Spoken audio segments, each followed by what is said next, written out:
Pastor da igreja, amém? Amém. Amém. Amém. Tome seu assento em nome de Jesus. Amém. Glória a Deus. Glória. E abra comigo a sua Bíblia. Você que trouxe, você que não trouxe, vai acompanhar pelo Banda Show. Uma palavra bastante conhecida no livro dos Salmos. O Salmo de número 126. Eita, glória. Glória a Deus.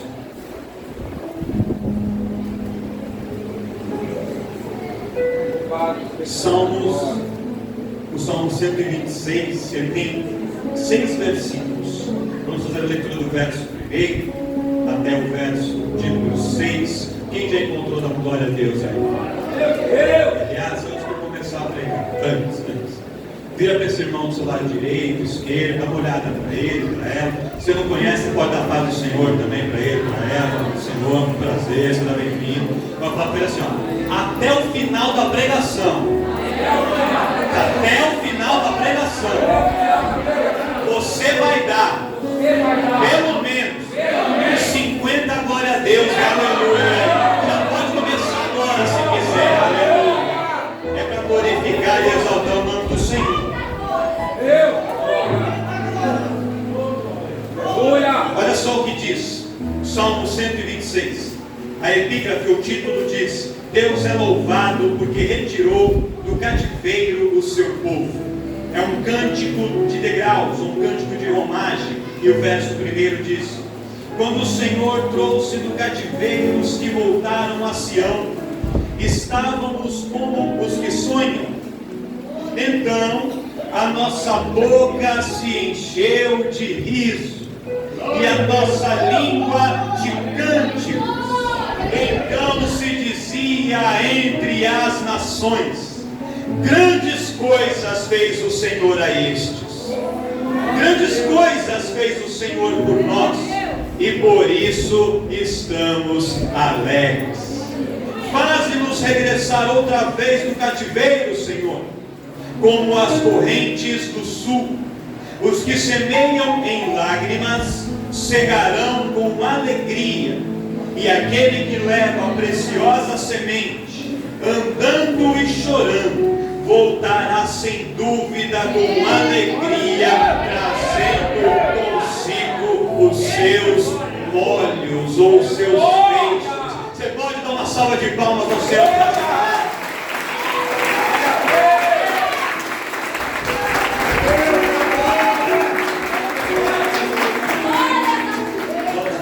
Vamos combinar uma coisa? Eu sei que está calor, sei que está abafado, que está quente, mas eu não vou tomar muito tempo com a palavra. Eu vou dar no máximo 25, 30 minutos no máximo, a gente vai encerrar. Então você tem 30 minutos para ficar concentrado, focado, não em mim, mas naquilo que Deus tem para entregar para a sua vida. Depois a gente vai ter um banquete, a gente vai ter uma celebração, você vai poder conversar, se confraternizar. Mas agora é o momento em que Deus está falando com a sua vida. É o momento mais especial. Então aproveite este momento. Quem tem um glória a Deus, um aleluia? O Salmo 126, irmãos, ele é um dos salmos mais conhecidos da Bíblia. É um dos salmos mais recitados da Bíblia. Não só por nós, que somos cristãos evangélicos, mas principalmente pelo povo judeu. O povo judeu, anualmente, eles cantam e recitam alguns dos salmos, principalmente os salmos chamados de cânticos dos degraus ou salmos de romagem, que são os salmos que eles cantam quando estão indo em direção a Jerusalém para adorar a Deus nas festas, na festa da Páscoa, na festa do Pentecostes e as outras festas principais que eles tinham. Então, anualmente, este salmo ele é recitado, este salmo ele é cantado, porque salmos são cânticos. E o Salmo 126, ele trata de um momento da história do povo de Israel, que foi um momento muito difícil para eles. Para o povo de Israel, para vocês terem uma noção, irmãos, o Israel teve 2 cativeiros principais. O primeiro cativeiro foi lá no Egito. Eles ficaram 430 anos cativos, e Deus liberta o povo, depois eles saem. E depois eles passaram cativos 70 anos na Babilônia. Mas para a maioria do povo judeu, o cativeiro da Babilônia ele foi mais difícil, ele foi mais dolorido, ele foi mais sofrido do que o cativeiro lá no Egito de 430 anos. Muito embora ele tenha sido mais curto. Você sabia que tem prova na nossa vida que dura um tempão, e a gente já vai se acostumando com ela, a gente vai levando. Tem prova que dura menos tempo, mas que dói mais, que machuca mais. Mas eu tenho uma notícia para você: seja uma prova longa, seja uma prova mais curta, Deus tem resposta, Deus tem libertação, Deus tem mudança, Ele tem transformação, Ele tem virada de cativeiro, Ele tem cura, Ele tem restauração, porque esse Deus é Deus que age, que faz milagres. Você acredita nisso? E este salmo, ele retrata especificamente esse momento da história. Ele foi composto por um autor que é desconhecido.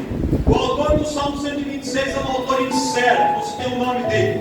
Mas a época histórica em que foi escrito foi após o povo sair do exílio na Babilônia e retornar em Jerusalém. Então, só para aqueles que não conhecem essa história muito bem, de maneira bem rápida, o povo do Israel se separa em dois reinos, o reino do norte e o reino do sul. Eles se tornam mais ou menos ali com uma rixa, um pouco adversários um do outro. E o povo do norte, Israel, foi conquistado muito antes pelos assírios, cerca de 100 anos antes. E aí, depois de cerca de 100 anos, o povo assírio, que na época era a principal potência, eles são conquistados pelos babilônios. E os babilônios começam a conquistar as nações vizinhas a Israel. Vão conquistando um a um, vão derrotando um a um os vizinhos de Israel. E de repente eles marcham contra Israel por volta do ano 609 a.C. E aí eles conquistam Israel. Mas eles apenas derrotam, deixam a cidade lá, levam algumas riquezas e uma parte das pessoas, alguns dos líderes, alguns dos principais expoentes, é a primeira deportação, e vão embora.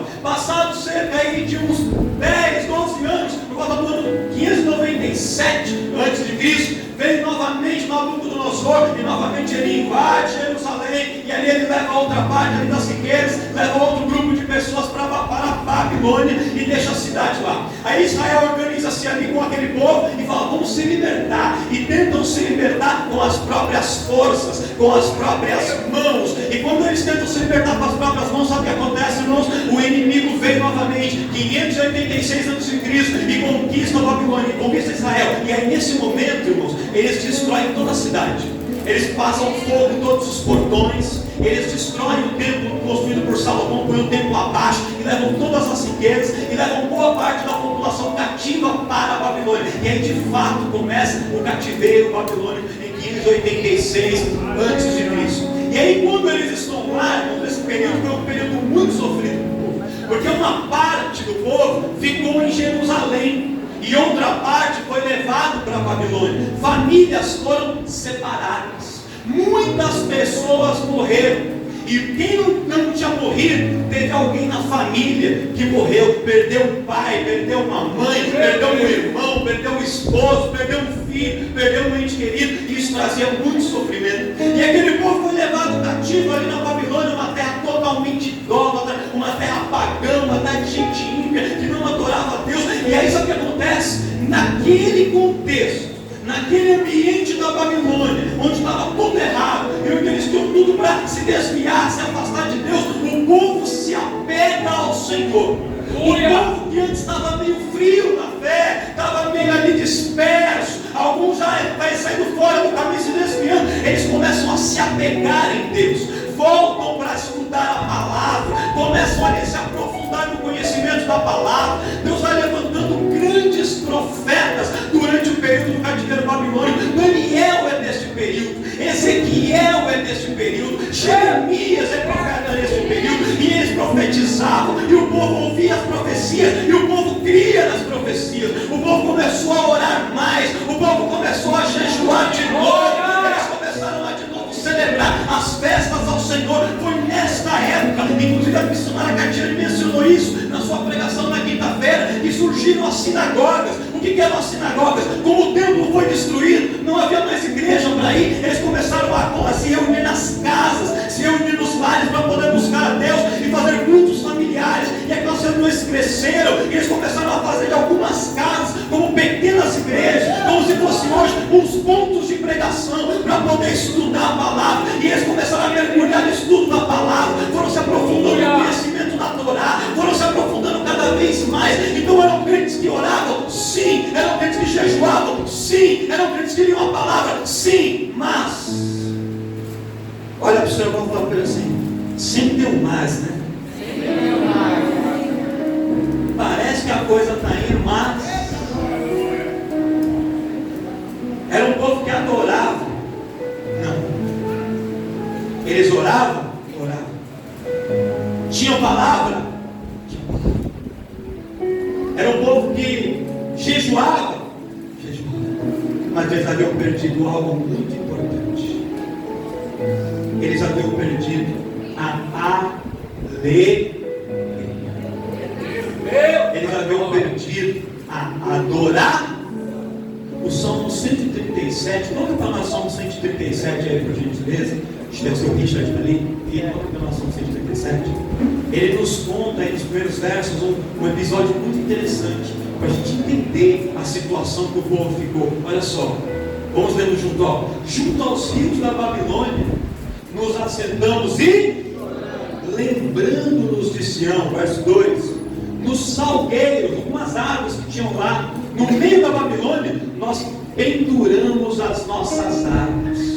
Os instrumentos que eram para tocar, o contrabaixo, o teclado, a bateria, pararam de ser tocados. Foram aposentados, penduraram nas árvores, porque a adoração cessou. Porquanto, aqueles que nos levaram cativos, os opressores, os inimigos, nos pediam uma canção. Os inimigos zombavam e diziam assim: vocês estão cativos, canta agora, louva agora, adora agora que eu quero ver. E eles que nos destruíram pediam que nos alegrássemos, dizendo: cantai-nos um cântico, como vocês cantavam lá em Sião. Canta uma música como vocês cantavam lá na igreja, na época que vocês eram felizes. Meu Deus! E aí eles perguntam: mas como? De que maneira? De que forma seremos capazes de entoar um cântico ao Senhor, estando nessa situação, escravos, cativos em uma terra estranha? Pode parar. É só até o quarto, volta no quarto, gente. Obrigado aí. E essa pergunta eles fizeram: como adorar a Deus num contexto tão difícil? E quando eu pensei em preparar uma palavra para hoje, pastor, o Senhor me trazia o Salmo 126 conjugado com esse Salmo 137. E Deus dizia uma palavra profética ao meu coração, que eu quero compartilhar com cada um de vocês nessa noite. Aleluia! O Senhor dizia assim: que a gente enfrenta muitas lutas na vida. Vou pedir para você me ajudar a pregar. Quero que levante a mão aqui quem está passando uma luta ou uma prova. Levanta a mão aí.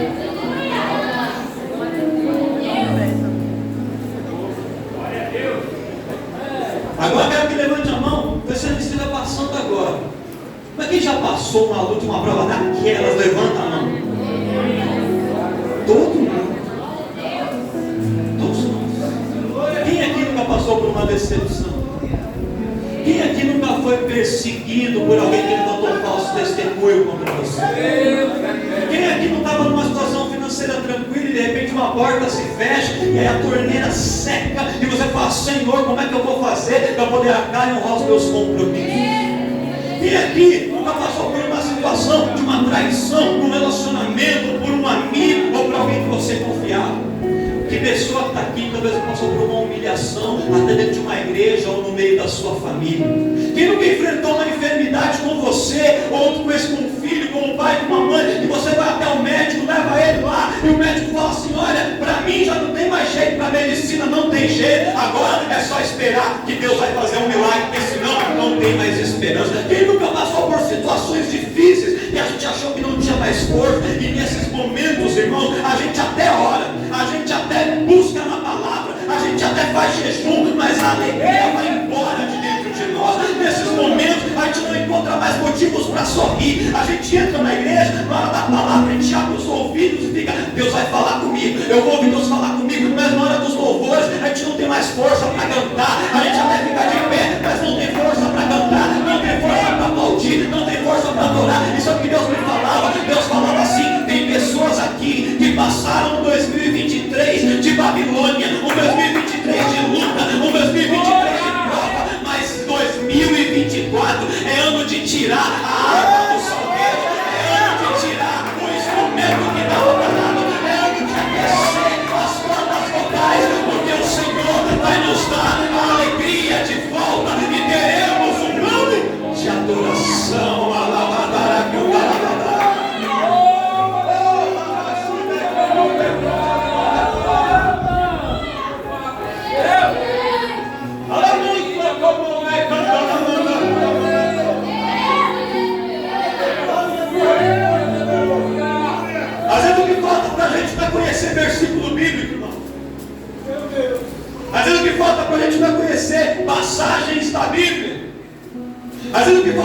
jejum, é tempo de oração.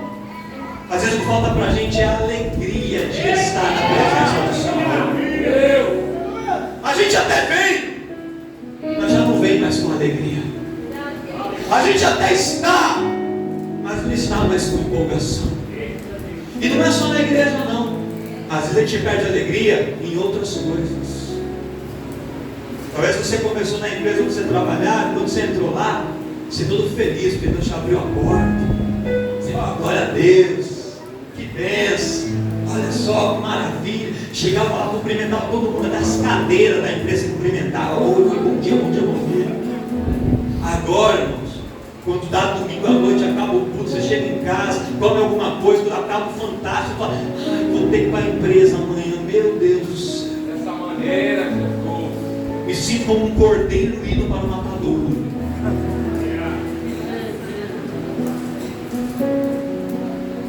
Talvez seu casamento, irmãos, ele já foi muito feliz. Você olha as fotos assim, às vezes você nem estava muito bem naquela foto, nem estava muito bonito, mas a lembrança do momento era um momento alegre. E hoje, talvez não está mais sendo assim. Mas Deus vai devolver a alegria para você. O que Deus falava ao meu coração aqui este ano é um ano em que Ele vai nos tirar da Babilônia e vai nos fazer voltar para Jerusalém, vai nos fazer voltar para Sião, vai nos fazer regressar de novo a uma subida que é o momento de irmão, eu quero falar uma coisa. No tempo da Babilônia representa um tempo de prisão. Dentro da prisão eles comiam, eles tinham uma cama para dormir, mas estavam presos. Muitos dos que estavam na Babilônia não eram povo, trabalhador normal, não, eram nobres. Moravam no palácio, como Daniel morava no palácio da Babilônia. Podia morar no palácio, podia ter melhor comida, podia ter internet 5G, podia ter tênis de marca, podia ter celular de último tipo, mas estavam presos, estavam acorrentados, estavam encarcerados. E o que Deus tem para você não é uma prisão. Deus quer te dar liberdade, Deus quer te libertar, Deus quer fazer você fluir, Deus quer te dar alegria. E nem sempre a alegria está em morar no palácio. Tem muita gente morando em palácios tristes, e Deus pode até te tirar do palácio, mas vai te fazer voltar a sorrir e se alegrar de novo. Você consegue olhar para um crente, um irmão, uma irmã, e dizer assim: você vai voltar a sorrir, você vai voltar a se alegrar, você vai começar a achar graça de novo, de coisas simples.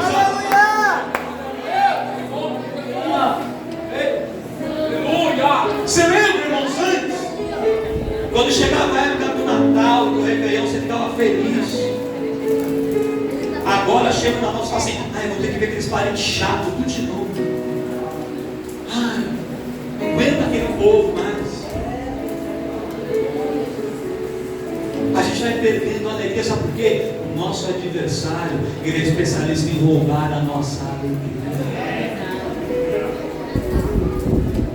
As lutas, as tribulações que ele vai colocando no nosso caminho é para roubar a nossa alegria.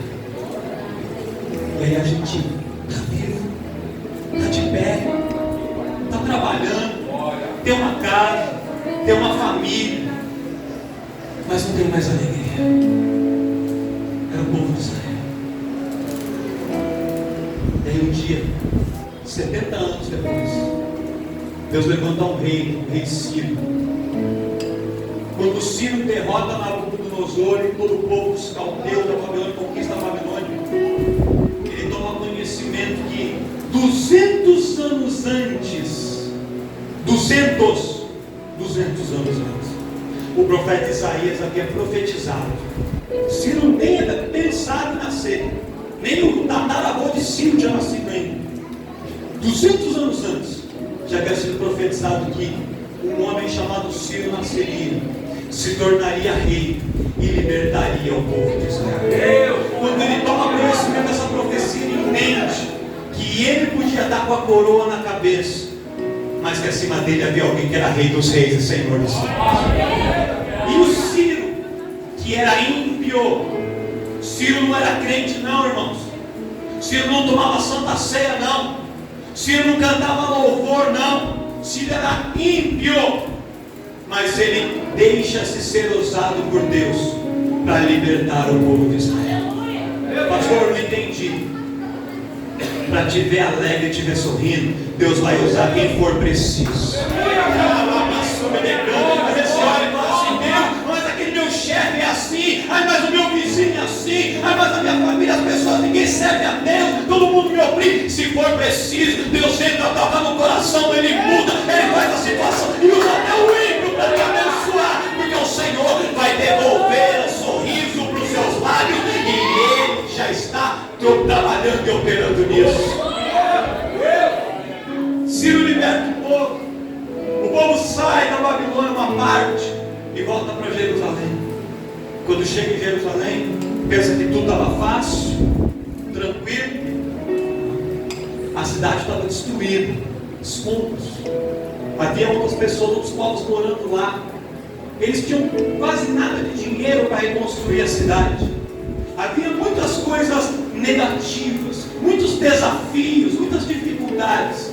Mas o povo agora estava livre. E o Deus que os havia libertado, ou seja, o Deus que havia começado a obra, Ele é poderoso para completar a plenitude que Ele tem na sua vida. Sabe o que eu quero pregar para você hoje? Eu falei que ia ser rápido, eu já estou acabando mesmo. Presta atenção.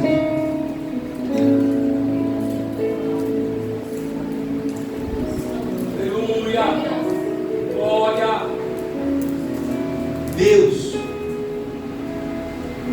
quando Ele tem um trabalho na nossa vida, Ele permite algumas situações que são difíceis, e que se a gente pudesse escolher, a gente escolheria não passar, a gente evitaria. Mas Ele sabe como Ele trabalha, e às vezes Ele permite algumas coisas para, de alguma maneira que a gente não consegue explicar, fazer com que a gente se aproxime dele de novo. E não tem nada melhor que a prova para nos aproximar de Deus. Pode parecer uma coisa incrível, irmãos, mas tem um momento que o crente ora mais, que o crente busca mais, que o crente se dedica mais, está mais na igreja, é quando a prova vem e bate na porta.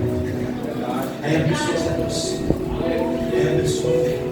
Só que o que Deus quer não é que a gente venha chorando e permanecendo. Às vezes a gente vai vir chorando, as lágrimas nos trazem para perto de Deus, mas o choro dura uma noite, a alegria vem ao amanhecer. As lágrimas às vezes são uma estratégia para nos aproximar, mas depois Deus trabalha mudando a situação para transformar o que eram lágrimas em riso e sorriso de alegria. E o povo de Israel entende isso aqui, pastor. E quando o salmista compõe este cântico, ele fala assim: Senhor, nos faz regressar, nos faz voltar, e que esta volta seja como as correntes do sul, ou em outras traduções, como as correntes do Negueb. E o que são as correntes do Negueb? O Negueb é uma região lá próximo de Israel, totalmente seca, completamente deserto. No Negueb nunca chove, lá é muito seco, e o sol é tão forte, não sei se você é capaz de acreditar, mas no Negueb faz mais calor do que a gente está sentindo aqui hoje. Olha para o seu irmão, você se acredita, irmão? Será mesmo? Faz. E a gente vai ter um ar-condicionado, eles não têm. Quando vai chegar? Não sei, mas vai. Aí vai. O pastorado só está orando, tá? Amém. Um calor terrível lá no Negueb. E lá nunca chove. Mas tem pessoas que têm propriedades lá, e que tem que plantar para poder viver. Mas como plantar numa terra seca? Não dá. Só que de tempos em tempos, um fenômeno que acontece no máximo uma vez por ano, as chuvas caem do alto dos montes, aquela volta montanha, aquelas chuvas, e a chuva desce montanha abaixo e forma um grande rio, e esse rio vai descendo pelo Negueb, e aonde havia uma terra seca se torna um riacho poderoso, uma corrente de águas muito forte, rápida, dura poucos dias esse fenômeno. Só que as águas que passam pelo Negueb, elas transbordam toda aquela terra, e quando as águas baixam, aonde antes havia terra seca, começa a brotar, começa a florescer. E o agricultor que conhece a região, sabe o que ele faz? Enquanto ainda está seco, mas está chegando a hora da bênção, ele pega sementes e ele vai lá no Negueb, e aí aonde vai passar as águas, ele vai lá e faz covas profundas, enterra a semente de uma maneira profunda, e ele deixa a semente lá. Quando as águas descem, e a água leva a parte de cima da terra, mas ela água e vai penetrando. Quando as águas baixam, a semente que foi plantada, ela cresce. Pastor, não entendi. Você vai entender agora. Você pode estar indo para a sua vida hoje, e a sua vida está uma terra seca. Talvez sua vida financeira está uma terra seca. Talvez seu relacionamento está uma terra seca. Talvez seu ministério está uma terra seca e nem tem perspectiva de chuva. Talvez não vai chover direto aqui, mas Deus vai mandar uma torrente de águas para poder inundar este lugar. Vai inundar a tua vida. Vai vir não sei como, vai vir não sei de onde, mas vai vir. E não vai vir de baixo, vai vir do alto, vai vir de cima. E as águas vão vir. E quando as águas virem, elas vão inundar tudo. E aonde havia terra seca, vai voltar a ter vida, vai voltar a ter alegria, vai voltar a dar fruto, vai voltar a nascer e a ter aquilo que já teve antes.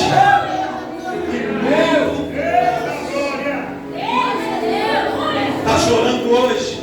Tenha certeza que aquele que leva e que planta a sua semente, andando e chorando, chora hoje, mas amanhã vai voltar por uma colheita de alegria. Deus está contemplando lágrimas de crentes, homens e mulheres aqui. Deus fala ao meu coração: você tem chorado no seu particular, chorado na sua casa, chorado em oração diante da pia ali com a louça para lavar, chorado no sofá sentado, e você enxuga as lágrimas para ninguém ver, mas Deus tem contemplado, e Ele manda dizer assim: o tempo de chorar está terminando, porque o tempo da alegria está chegando. Estou olhando o quadro da história e vou transformar as lágrimas em alegria, e o meu nome será glorificado. Quem acredita nisso? Quem acredita nisso? Quem acredita nisso? Uma salva de palmas aí para o Senhor.